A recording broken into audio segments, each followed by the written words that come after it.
நீங்க தைரியமா இருங்க, உங்களுக்கு உறுதுணையா நாங்க நிற்போம். சரிங்க, நாங்க இருக்கோம். நாங்க இத்தனை பேர் இணைஞ்சிருக்கு இல்லையா? ஷமீம் அப்படிங்கிற ஐயாவோட வீடு ஒண்ணு இணைஞ்சிருக்கு. ஐயா வந்து பார்வையிட்டதான் சொல்றாங்க, புதுப்பேட்டையிலங்க. ஆமா, சரிங்கய்யா. நான் இப்ப இங்கதான் இருக்கேன். ஆமா, என்ன நிவாரணம் கொடுக்கறதா இருக்கீங்கய்யா? என்ன ஆக்ஷன் எடுக்கிறதா இருக்கீங்க? ஃபுல் டேமேஜுக்கு 10,000 ரூபாய் கொடுக்குறீங்க, ஃபுல்லா இடிஞ்சு விழுந்தா. என்ன ஆறு இங்க வர சொல்லுங்க, களத்துல வந்து பார்க்க சொல்லுங்க, இந்த மக்களோட நில்லுங்கய்யா. இவங்களுக்கு வந்து பட்டா ஏற்பாடு பண்றதுக்கு உங்களால என்ன முடியுமோ அது செய்யுங்க. நிச்சயமா நாங்களும் போராடுவோம், நாங்களும் மாவட்ட ஆட்சியர்கிட்ட அழுத்தம் கொடுப்போம். இல்ல, இங்க பல வருஷங்களா குடியிருக்கக்கூடிய இந்த மக்களுக்கு பட்டா வழங்கப்படல.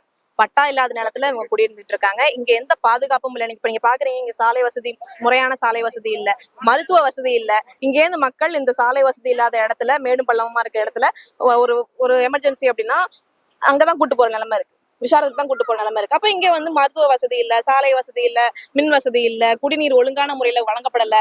இந்த எந்த அடிப்படை தேவையுமே இல்லாம இந்த மக்கள் பல ஆண்டுகளாக இங்க வசிச்சுட்டு வராங்க. அப்ப உங்களுக்கு முதல்ல பட்டா கொடுக்கணும். இப்ப இந்த வீடுகள் இடிஞ்சிருச்சு அப்படின்னு நம்ம போய் புகார் கொடுத்தோம் அப்படின்னா விஏஓ என்ன சொல்றாருன்னா, பட்டா இல்லாத நிலங்களுக்கு எங்களால நிவாரணம் வழங்க முடியாது அப்படின்னு. இப்ப பட்டா இல்லாம இந்த மக்களை வச்சிருக்கிறது யாருடைய தவறு? ஏரி புறம்போக்குல இருக்கிறாங்க, ஆற்று புறம்போக்குல இருக்கிறாங்க, காணல் பக்கத்துல இருக்கிறாங்க அப்படின்லாம் கதை சொல்றாங்க. அப்ப இந்த மக்களுக்கு இங்க இருக்கிறாங்கன்னு தெரியுது, இவ்வளவு மக்கள் இங்க வாழ்றாங்கன்னு தெரியுது. இவங்களுக்கு ஒரு தரமான, ஒரு பாதுகாப்பான இருப்பிடத்தை கொடுக்க வேண்டியது யாருடைய பொறுப்பு?